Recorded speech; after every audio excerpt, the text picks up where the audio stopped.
Nako, Archbishop Soc Villegas, tinawag na kasalanan or grave sin kung hindi matuloy ang impeachment case ni VP Sara.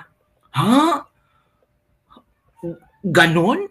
Nasa Biblia ba yan na kung hindi matuloy ang impeachment or ang isang impeachment case ay kasalanan? Ano ba naman yan? Alleged pa nga lahat, tapos kasalanan kung hindi matuloy? Ano ba nang nangyayari, mga kabibig? How do we define sin? Diba? Naku, ito kabibig, basahin ko talaga ha. Archbishop Soc Villegas, pag-delay sa VP Sara impeachment trial, isang kasalanan. Oh, naku po, grabe. Sinabi ni Lingayen Dagupan, Archbishop Socrates Villegas, na isang kasalanan ang pagpapaliban sa impeachment trial ni Vice President Sara Duterte. So, kung ipapaliban ito or kung merong magpasa ng resolusyon, makasalanan na sila. Pwede na silang ni Satanas or kakampi na sila ni Satanas or demonyo na sila. Naku, grabe. So it means si BP Sara demonya. Diba? So it means BP Sara, ang kanyang interpretasyon, isang demonya. Kasi kung hindi matuloy ang impeachment, isang kasalanan. So meaning, yung impeachment case ni BP Sara ay the act of devil? Hala. Giit niya ang pagtatago ng katotohanan ay isang kasalanan. Anong pagtatago ng katotohanan? My goodness. To delay the trial or even to abort it is to suppress the truth. It is a sin. The opponent, sabi ko nga, the opponent, the devil, is rightly called Prince of Lies. Naku. Nagbahagi rin siya ng 3 verse sa Biblia na may kinalaman sa katotohanan at paghangad ng katarungan. Ayun ko nandiyan. Sabi pa niya, it is a sin to suppress or conceal the truth. The nation has the right to the truth that can only be established by the law and evidence. To deprive the people of the full truth is a form of robbery. It is keeping something not yours. It is a sin. Father Soc, nung panahon ng BICAM, GAA, pati PhilHealth, pati Flood Control Project na maraming Pilipino ang nadadamay, namamatay, parang wala kayong statement na ganito. So bale yung Flood Control Project na binulsa na maraming crocs, okay lang yun, hindi yung kasalanan? Yung GAA, yung BICAM, na until now alam natin na maraming insertions na ginawa ng mga crocs, hindi yun kasalanan? Yung Philips scam, hindi yung kasalanan? Ano ba ang totoong kasalanan? Yung impeachment ni Sara. Malaking kasalanan yan. So, ang mga Duterte, iyan ay kasalanan? Ang gulo-gulo. Sabi nga ni Attorney Alan Peter Cayetano, be consistent. 'Di ba? Kasi kung hindi kayo consistent sa pagpuna sa mga nangyari sa gobyerno, kayo ay sa mga hipokrito. Mas makasalanan pa kayo. 'Di ba, kabibig? It is wrong, it is a sin. Grabe. Parang na-shock ako, mga kabibig. 'Di ba? Sabi pa dito, sabi ni Soc Villegas, when motivated by self-ambition and the prioritization of personal desires, gratification, and comfort, the delay of the process of pursuing the truth is a sin. It smacks of negligence and laziness not to pursue the truth when you have the capacity to know it forthwith is a grave sin of omission. Hala, pati forthwith, kabibig. Grave sin of omission. Ang kulog. Grabe. Yung word, yung word na forthwith. Nako, it is morally unacceptable. To abort the trial even before its delayed commencement is deplorable. It is a sin against justice. The trial by the Senate is a positive command of the Philippine Constitution. It is a demand of justice.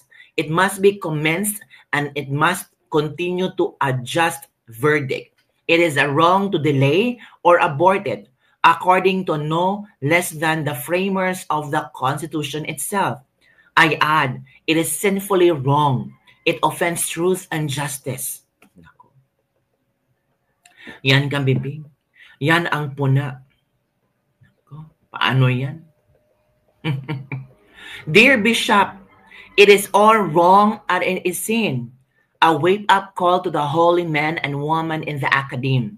Dear Bishop, the bicameral budget scandalous insertions are morally reprehensible and sinful. Many poor Filipinos rely on PhilHealth, but the coverage is insufficient, leaving them unable to afford excess medical expenses. It is wrong and sinful for those in power to remain silent, especially when ordained to defend the vulnerable. Poor Filipino farmers suffers due to high farm inputs and low prices for their produce. The silence of the priests and bishops on this issue is equally wrong and sinful. Tama. Tama ka, bibig. Tahimik sila sa mga nangyayari sa gobyerno, tahimik sila sa issue na bangag, tahimik sila sa nangyayari sa mga farmers natin, pero pag tungkol sa impeachment ni Sara at mga Duterte, nagpapa-epal sila.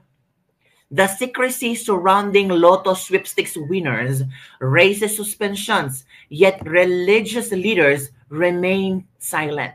This silence is wrong and sinful. The House Speaker's blatant abuse of power and misuse of funds in condemned and silence of proclaimed holy men and women is equally culpable. It is all wrong and sinful. The questions remain, who is clean and untainted by these injustices? Nako. Yan na. Kabibig, nagkomento na ang mga tao. Diba? Parang, nako, ito na. The current political issue on impeachment can only be evaluated through eyes of faith and morals as a whole, not only gazing on the latter part of it, but one must consider the genesis of the article of impeachment. 150 million bribe to each of the signatories is wrong and sinful at the beginning. Why continue to support a process which was maliciously started? Is this for real? I hope this was made as a personal comment of a citizen and not a way to influence events with authority he holds. Nako, parang nabash yata si Soc Villegas nito ha. Oo, nabash ng mga netizen. Ito pa ang sabi. Ito. Huwag niyong isama pati simbahan sa mga politikang usapin.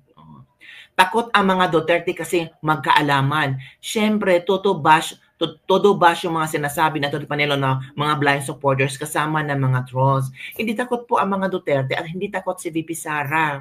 Nakukulang ka sa basa at sa research. VP Sara wanted an impeachment. Di ba? Sino ba nagpalala sa impeachment? Sino ba ang matagal ng proseso ng impeachment? Kayo talaga. Huwag na pong makisaw-saw sa politika, Father. Thank you, Archbishop Villegas, for looking after and protecting the best interests of the Filipino people as a whole. Pero sana, kinull-out nyo po din yung BICAM, yung GAA, yung PhilHealth at yung Flood Control Project at yung kagutuman sa Pilipinas. Yan na. Nako, yun mga kabibig. Parang nagalit yata ang mga netizens sa hipokrituhan. Well, yun ang komento ng ating mga netizens. Hindi natin makakontrol ang mga bibig ng nakikialam na naman ang Padre Damaso. Akala ko ba hiwalay ang gobyerno sa simbahan? Pinakabanal na pare sa buong Pilipinas si Padre Soc Villegas. Sabi ng isang netizen ha. Ipalaganap mo na lang ang salita ng Diyos, huwag kang makisawsaw sa politika. Dismayado ka ba, Father?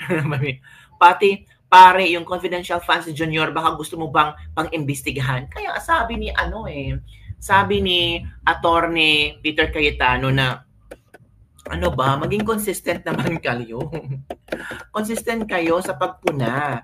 Hindi lang sa isang tao, kundi sa lahat ng bagay nakapuna-puna at tingnan nyo kung ano ang pwede. Diba mga kabibig?